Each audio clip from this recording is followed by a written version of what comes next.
On tonight, we are considering Romans chapter 13 and verse number 7. Again, Romans 13 and verse number 7. Today is a significant day in history. 65 years ago today, Miss Rosa Parks sat on a bus in Montgomery, Alabama, and was arrested as a result of not getting out of her seat at the demand of the white bus driver. This is an interesting experience in not just Black history, but American history. And it's an experience that should not be forgotten.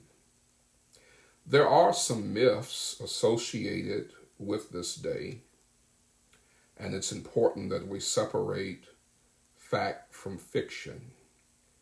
Myths and legends might sound good, but we need to understand history accurately.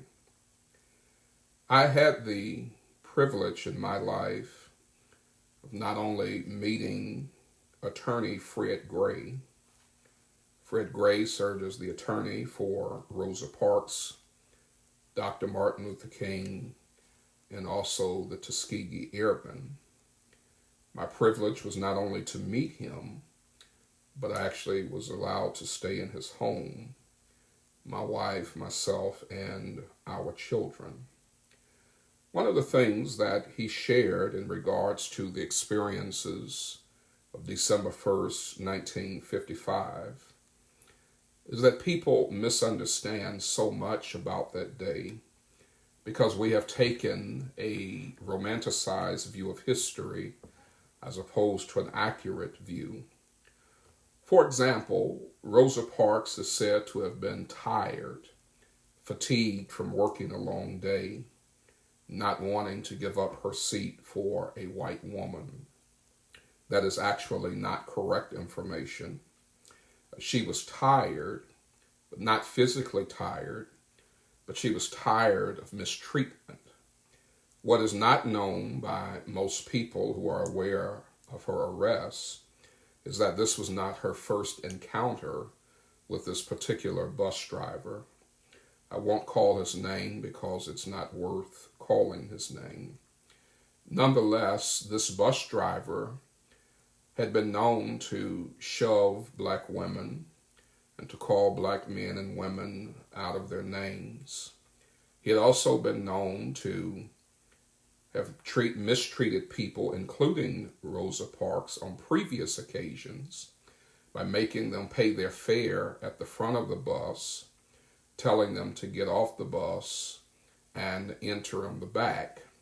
Not only was that indecent and robbing individuals of their sense of dignity, but he made it worse by many times driving off after they paid the fare and thought they were getting back on the bus in the back. Another myth that was shared is that Rosa Parks was the first woman or first person to have experienced this indignity. The truth of the matter is that earlier that year, March to be exact, Claudette Colvin, who is still alive today, was actually arrested for not giving up her seat to a white man, or white woman rather. Claudette Colvin was 15 years old on March 2nd when she was arrested for not giving up her seat. And some may ask, well, if Claudette Colvin had been arrested months earlier, why was she not the poster child or the portrait, the catalyst that started the civil rights movement? There have been many theories to explain this. Some suggest colorism, and that Rosa Parks is light-complected, whereas Claudette Colvin is darker. Some suggest that perhaps the lighter-skinned Rosa Parks was a better portrait for the movement. Others have suggested that Claudette Colvin because she was 15 and pregnant at the time, and rumored to have been pregnant by a married man, would not allow the movement to be the central focus, as the greater of society would have put too much emphasis on negative aspects of her life as opposed to the movement itself. Then there are those who say that Rosa Parks was a better portrait for the movement because she was a Sunday school teacher, she was older, and a more sympathetic case for the movement. I don't really know why Rosa Parks was chosen over Claudette Colvin. The aforementioned are simply theories that will be debated from now until eternity. What I do know is that Rosa Parks was inspired by Claudette Colvin. As a matter of fact, they were friends, having worked in the NAACP office in Montgomery together. Claudette Colvin was in the youth division. Rosa Parks was inspired by what had happened a few months ago, and she was determined not to allow this bus driver to continue to mistreat her. Another thing that people do not understand is that when Fred Gray filed the lawsuit against the city of Montgomery, Rosa Parks was not the lone plaintiff. There were other named plaintiffs, 4 to be exact, including Claudette Colvin. The Montgomery Bus Boycott went on for about 381 days, and there were tremendous sacrifices made for the advancement of our people and having the right to sit on the front of the bus. I want you to accept 3 challenges from me as a tribute to history. Romans 13:7 teaches this important message. Render therefore to all their dues. In other words, if you owe someone, pay them. Tribute to whom tribute is due. Custom to whom custom. Fear to whom fear. Honor to whom honor. We should honor Claudette Colvin. We should honor Rosa Parks. We should honor Fred Gray. We should honor Martin Luther King. We should honor all of those unnamed people who worked tirelessly and sacrificially in not only the bus boycott, but the greater civil rights movement. But here are 3 challenges to help us to give honor to whom honor is due. Challenge number 1, teach your children and or your grandchildren a lesson of history. It is said of today's young people that they have an attitude of entitlement. If that is the case, could it be in part because they do not know their history and the sacrifices made to get them where they are? When history is taught in school, we are given a romanticized view of history. We are taught about Abraham Lincoln. We're taught about John F. Kennedy. And the civil rights era, people such as Claudette Colvin and Rosa Parks are at best a footnote in that history. So perhaps we need to do a better job of having time with our children and or grandchildren and teaching them something about history. Challenge number 2 is spend time with your family, not just at the holiday season, but finding means of volunteering. One of the things that we required of our children is they had to be involved in community service.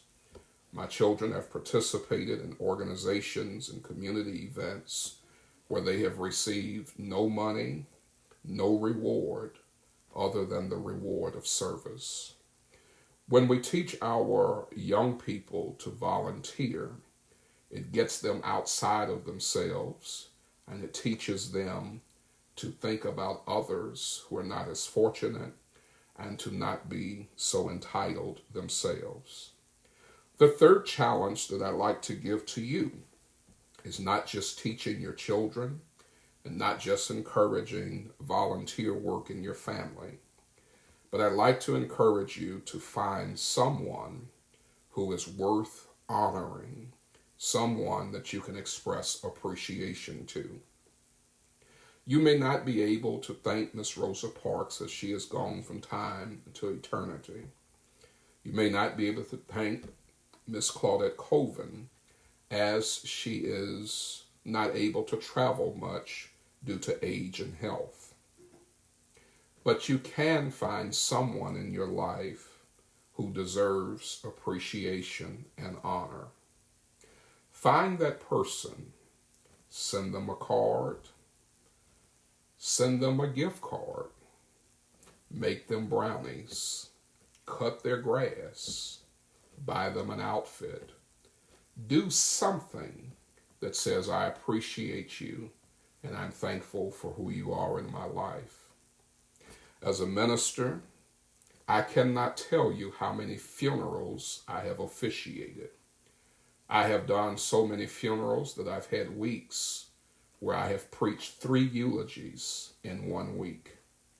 And I have often been intrigued at those times in funerals where people make comments and they lament the death of the person lying before us. And they mention so many wonderful things about them. They express greatness about their character and brag about something they brought to life. But the problem is those people can't hear you. The dead know not what the living are doing, according to the word of God.